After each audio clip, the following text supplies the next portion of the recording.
As a follow-on to my previous video about Icarus, which you can watch if you haven't already by clicking the pop-up in the top right, I thought I'd give you a few tips that I learned playing the last beta weekend that might not be immediately obvious.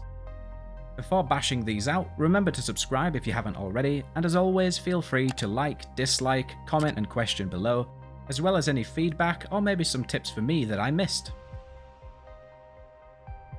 The first tip you might not know, but dead animals do attract predators. It was something that I was curious about as this game seems to have a strange air of realism in some parts. If you kill a deer, wolf, etc. and just leave it on the ground, more predators will show up and actually start eating the body, which I think is really pretty damn cool. It means you need to be both aware early on not to ring the dinner bell by leaving them, but means you could also use this to level up by attracting local predators to an XP piñata party.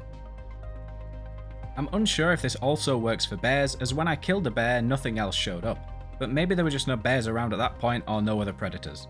For deers and wolves it does seem to be a guarantee. Another tip early on that I didn't realise was that you could have 3 food buffs at the same time, meaning you should always try to have 3. Even if it's just berries or basic meat and fish, it will be much easier for you to survive as you have much more stamina and a buff to your maximum health. This means you won't need to stop for stamina regen every 2 seconds, and on top of that you can take more of a beating. The third tip is also sort of related to stamina. You can do a bunny hop to save stamina. Currently, just keep tapping jump every time you hit the ground and it will mean you can go much further than just sprinting before your stamina runs out. I'm unsure how I feel about this being possible, to be honest. It is a bit stupid to look at, and if this planet is so much like Earth, the gravity would make this impossible to do. So whether this is going to remain, I don't know, but it is possible. A mid-game tip that you might find useful is that you can turn wood into sticks via the carpentry bench. Very useful for when you want to make tree sap for epoxy, which is used for making steel and the tools and the workstations that stem from it. But it could also be a lifesaver if you just want to make some more arrows and can't really be asked to go out and spam F on some saplings. Another mini tip is that coal is used for steel. Don't burn your coal if you can help it, as it means you'll just need to go out and find more when you want to make steel. And until you know the planet like the back of your hand, coal might seem a little bit scarce. A good tip for early and mid game that might seem obvious when you know it, but you can actually hit skeletons that are left after skinning animals for bone. Just whip out your pickaxe and get swinging. I don't know if anyone else thought like me, but I just assumed it was visual only, as a sort of semi-realistic thing that would decay over time, as a reminder that you killed an animal there. It makes sense when you know it, but if you didn't like I didn't, well, there you go, there's another tip. This next tip might seem pretty obvious, but I just want to make some people aware that animals do scale with player levels. So if one person is level 25, which was the max for Beta Weekend 2, and the rest are fairly low level, those lower level people will be getting absolutely fucked by predators. I found this out being level 25 myself, but the others that I was playing with joined at least a day or so after I started, so they were fighting level 110 plus bears because I was a higher level. The higher level these animals are, the more damage they can take, by quite a huge margin.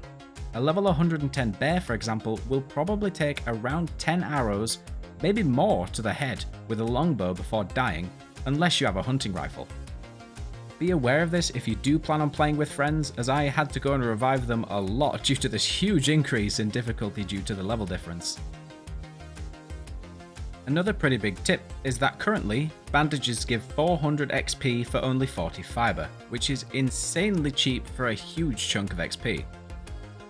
You could also technically destroy them to gain half of the fiber back, and then craft another 200 XP worth of bandages, and keep repeating that until you run out of fiber. Similar to the bunny hopping, I'm not so sure on how I feel about this, as it feels a little bit cheesy, and I much prefer a more natural leveling process, as the rough early game survival challenges are, in my opinion, the most fun. As when you become almost invincible with higher armor and weapons, it's nowhere near as much of a challenge. This will most likely be patched out at some point, but as of Beta Weekend 2, this was a valid way to level up quickly. My final tip is the most important. Don't die. I feel like that is a pretty good tip, to be fair. Well, that's all my tips from my time playing Beta Weekend 2 of Icarus. I'm sure there are some that I missed, but that's the issue with trying to cram everything into a few days of playing while also streaming. I'm sure I will find out more when we next get to play, plus next weekend I should be able to go and hunt some mammoths. If you want to join my Discord or follow me on Twitch, etc., I'll have all my links in the pinned comment and the description. But with that, I will call it the end of this mission, and I will see you for the next one.